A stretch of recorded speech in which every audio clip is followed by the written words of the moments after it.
Salut à tous, aujourd'hui épisode numéro 969 de l'After Zappimage. On va débuter avec cette date qui concerne l'AS Monaco. C'était il y a exactement 17 ans, jour pour jour, l'épopée monégasque en Champions League. Cette épopée qui malheureusement se terminera en finale de la Ligue des Champions avec une défaite face au FC Porto. Ça fait vraiment bizarre de se dire que c'était il y a 17 ans parce que ce match face au Real Madrid, je m'en souviens comme si c'était hier. L'AS Monaco qui avait été battu 4-2 au Bernabeu, et puis Monaco qui s'était imposé au match retour 3-1 à Louis II, et l'ASM qui avait donc éliminé le Real Madrid. Ça reste l'un des plus grands exploits du football français. On enchaîne évidemment avec le programme de la soirée en Champions League. Les deux dernières affiches de ces quarts de finale de Ligue des Champions, le Bayern Munich reçoit le Paris Saint-Germain et dans le même temps Porto recevra Chelsea. On va du côté de Paris. Premièrement, une petite info qui concerne Neymar après son expulsion le week-end dernier face à Lille. C'est aujourd'hui que la commission de discipline de la Ligue de football professionnel se réunit pour tout simplement tabler sur cette suspension de Neymar. D'après les infos de RMC, il devrait y avoir 3 matchs de suspension pour Neymar, avec certainement un match de sursis. Donc voilà, une absence qui ne devrait pas être très très longue pour Neymar. Ensuite, une déclaration de Vicente Lizarazu qui nous dit sur le comportement de Neymar face à Lille. Il nous dit: dès que ça ne tourne pas en sa faveur, Neymar pète un câble. Il disjoncte alors qu'il est de retour après 2 mois d'absence et de blessure et qu'il prépare un match de Champions League. C'est un joueur fantastique, mais son comportement n'est pas un comportement de coéquipier. Toujours sur le comportement de Neymar, son entraîneur Mauricio Pochettino qui nous dit: Ney a recommencé à jouer samedi après 6 semaines d'absence. Il était très excité. C'est un joueur très émotionnel. Il aime jouer, se battre. C'est un compétiteur. Il ne méritait pas ce rouge. Il sait ce qu'il doit faire pour se canaliser. Malheureusement, je ne suis pas tout à fait d'accord avec Mauricio Pochettino. Déjà pour moi, ça mérite le carton rouge. Donc par le biais des 2 jaunes, ça fait rouge. Il n'a pas à faire ça, Neymar. Malgré, je comprends très bien que ça énerve de voir les joueurs prendre la balle à la main pour empêcher de jouer vite. Mais voilà, il n'a pas à aller bousculer le joueur de cette manière. Et en plus de ça, quand il nous dit il sait ce qu'il doit faire pour se canaliser, on a l'impression quand même que Neymar, non, il n'arrive pas à se canaliser. C'est pas la première fois que ça lui arrive, ce genre de comportement sur un terrain. Et comme le dit Lizarazu juste avant, en général, quand ça se passe pas bien pour lui ou pour le PSG, et bien en général, voilà, du côté de Neymar, il pète un câble. Donc on n'a pas l'impression quand même qu'il soit maître de ses nerfs et de ses émotions sur le terrain. Ensuite, une déclaration de Marquinhos qui nous dit, par rapport au match face au Bayern ce soir et à la finale de l'année dernière, il n'y a pas de revanche par rapport à la saison dernière. C'est un autre contexte, c'est un match avec une autre histoire. Après, si certains veulent se servir de cette défaite en finale pour se motiver, pourquoi pas. Toujours du côté du Paris Saint-Germain, encore une déclaration du capitaine Marquinhos qui nous dit: quand on voit notre performance au Camp Nou face à Barcelone, le collectif était vraiment costaud. Si tout le monde joue son rôle sur le terrain avec le bon état d'esprit, les individualités s'en sortiront ensuite. Je préfère mettre l'équipe en avant. Le seul problème, c'est que du côté de Paris, ça sera peut-être pas du tout la même équipe que face à Barcelone. Il y a quand même des absents du côté du Paris Saint-Germain qui étaient présents à Barcelone il y a un gros mois maintenant, donc on ne peut pas trop se baser sur ce match, même si évidemment c'est un match référence du Paris Saint-Germain. Il semblerait quand même que ce soir, ça soit pas vraiment le même 11 titulaire que du côté du Camp Nou pour le PSG. Ensuite, info du quotidien L'équipe qui annonce que Kylian Mbappé est bel et bien la priorité du Real Madrid, priorité devant Erling Haaland. Donc le Real fera tout pour récupérer Kylian Mbappé avant de penser pourquoi pas à Erling Haaland. Si jamais ils arrivent à faire un coup double, ça serait monstrueux pour le Real Madrid. Mais voilà, la première option madrilène, c'est bel et bien l'attaquant français. Ensuite, du côté de l'OGC Nice, on rappelle que les Aiglons ont changé d'entraîneur il y a quelques mois maintenant. Ils sont en train aussi de préparer la saison à venir. Et du côté de la direction niçoise, on a coché le nom de l'ancien entraîneur du Stade Rennais, Julien Stéphan, pour prendre la succession d'Adrien Urcea. Julien Stéphan qui fait partie des options sérieuses afin de redémarrer un nouveau cycle du côté de l'OGC Nice. Ensuite, direction Marseille, info qui concerne Valère Germain qui est en fin de contrat dans quelques semaines maintenant avec l'Olympique de Marseille. Il ne devrait pas prolonger son contrat. Plusieurs clubs sont intéressés. Bordeaux, Rennes et puis les 2 clubs de Gênes, à savoir le Genoa et la Sampdoria. On poursuit donc avec les petites infos qui concernent les 2 matchs de la veille en Champions League, la victoire de Manchester City, 2-1 face au Borussia Dortmund. Les buteurs Citizens, un but pour Kevin De Bruyne, un but aussi pour Phil Foden. Du côté de Dortmund, Marco Reus qui marque en toute fin de match un but très important à l'extérieur pour le Borussia Dortmund. Une première mi-temps vraiment tristounette entre les deux équipes, c'était plus intéressant en seconde mi-temps entre les deux équipes. Ensuite, on a les statistiques de Kevin De Bruyne en Champions League cette année. Kevin De Bruyne, c'est 4 matchs pour 4 passes décisives et 2 buts inscrits, hein. C'est quand même des statistiques hyper bonnes, hein, tout simplement pour Kevin De Bruyne. Et les statistiques générales sur sa saison, c'est 8 buts, 16 passes décisives en 33 matchs. Donc voilà, l'un des hommes évidemment clés du dispositif de Pep Guardiola, d'ailleurs, hein, du côté de City. On ne s'est pas trompé puisque Kevin De Bruyne vient de prolonger son contrat. Les Citizens viennent de blinder le contrat de l'international belge puisque De Bruyne vient de prolonger jusqu'en 2025 avec Manchester City. Ensuite, on a une petite info qui concerne İlkay Gündoğan qui a donc retrouvé hier son ancienne équipe du Borussia Dortmund.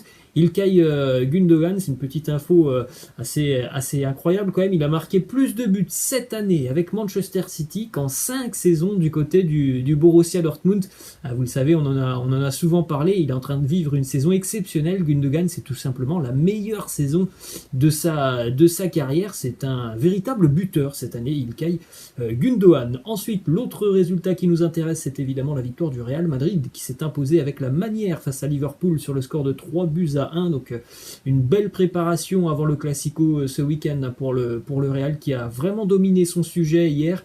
C'était très sympa ce match entre le Real et Liverpool, surtout la prestation du Real qui a évolué vraiment à un haut niveau hier. Donc victoire plus que logique pour le Real, doublé pour Vinicius Junior, un but pour Marcos Asensio, un but pour Mohamed Salah du côté de Liverpool, des Reds, qui vraiment ont été très décevants hier. Ensuite, on a une déclaration de Zinedine Zidane sur la prestation de Vinicius Junior. Il nous dit: je suis très content pour lui, il avait besoin de marquer dans ce genre de match comme Marco ou Karim. Il est en train de bien jouer, il aide énormément l'équipe. En plus de ça, il est buteur, ça lui donne beaucoup d'énergie et de confiance. On sait que c'est un joueur qui est très talentueux. On sait aussi que c'est quelqu'un qui, voilà, devant le but avait quelques problèmes. Il en aura encore certainement. En tout cas, hier, il a été diablement efficace et très intéressant sur son côté. Il a vraiment fait souffrir très souvent Alexander Arnold. Un très bon match, hein, pour Vinicius Junior.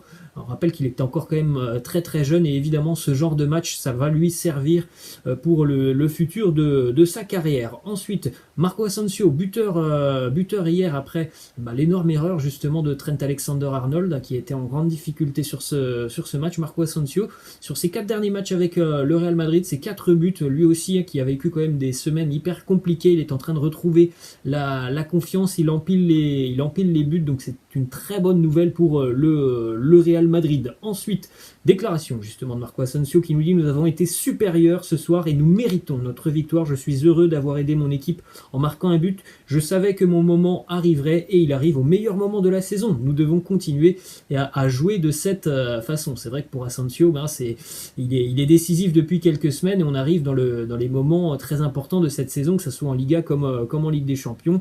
Et il le dit, hein, le Real Madrid hier mérite sa victoire. Le Real Madrid a fait un très bon match. Ils ont été très intelligents hier, les Madrilènes. Une petite info qui concerne Karim Benzema. Pas buteur hier, mais toujours aussi bon dans le jeu du Real Madrid. Karim Benzema est devenu hier le joueur non espagnol le plus capé de l'histoire du Real Madrid en Champions League. Autant dire que Cabello est évidemment une légende du côté du Real. On le savait. Eh bien, ce petit classement le prouve. Karim Benzema est passé devant Roberto Carlos. Ensuite, on a une déclaration de Lucas Vazquez qui nous dit: on est prêt à mourir pour faire ce que Zidane nous demande. Donc on a vraiment quand même un groupe qui ne lâchera jamais Zinedine Zidane, ça on pouvait s'en douter du côté du Real. À chaque fois qu'ils sont dos au mur, les Madrilènes, il y a toujours une grosse réaction du groupe. Et là, le travail paye quand même du côté de Madrid. Depuis quelques semaines, les bons résultats s'enchaînent pour les hommes de Zinedine Zidane. On regarde les stats de Zinedine Zidane. Hier, il a disputé son 50e match à la tête du Real en Champions League.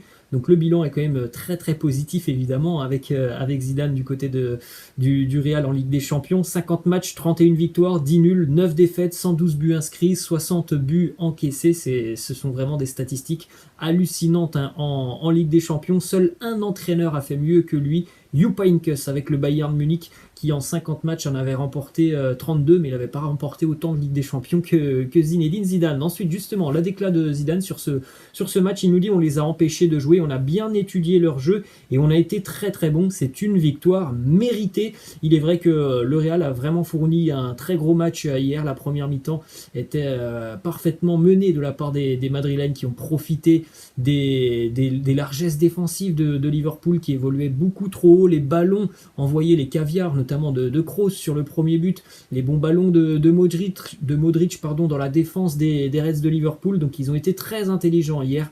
Les Madrilènes, une petite statistique sur Liverpool hier en première mi-temps, aucun tir pour les Reds en première mi-temps hier. Vraiment décevante cette équipe de Liverpool hier, un petit peu mieux en seconde mi-temps, mais beaucoup trop tendre pour embêter le Real Madrid et surtout défensivement.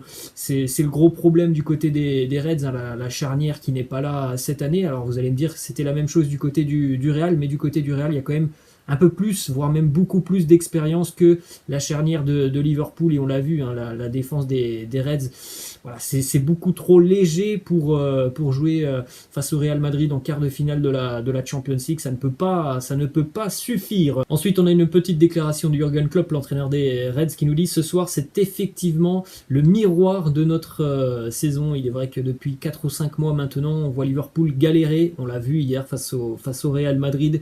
Très peu d'occasions offensivement, très très peu d'animation offensive. Défensivement, c'est très très léger. Donc voilà, c'est ce que l'on voit depuis quelques mois maintenant du côté de Liverpool. Donc évidemment, voilà, c'est très compliqué d'ambitionner d'éliminer le Real Madrid avec autant de carences. Ensuite, une petite info qui concerne Enrique Riquelme, qui est l'un des candidats, ou qui sera certainement l'un des candidats à la présidentielle du Real Madrid en face de Florentino Pérez.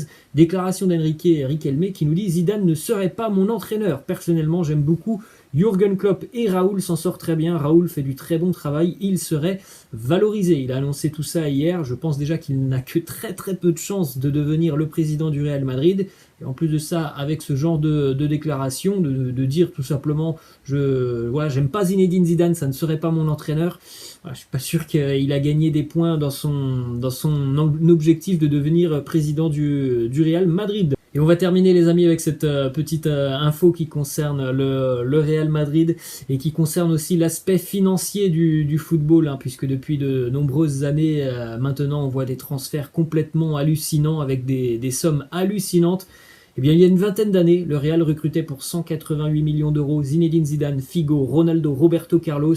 Une vingtaine d'années plus tard, pour plus de 200 millions d'euros, Rodrigo, Militao, Jovic, Ferland, Mendy. Voilà comment le football a évolué vers tout simplement la démesure en termes de transfert financièrement. Il y a des choses quand même assez hallucinantes maintenant dans le football. Voilà les amis, la fin de cet After Zappima. J'espère que ça vous a plu. N'hésitez pas comme d'habitude à lâcher un petit pouce bleu. Je vous laisse, je vous dis à la prochaine. Ciao!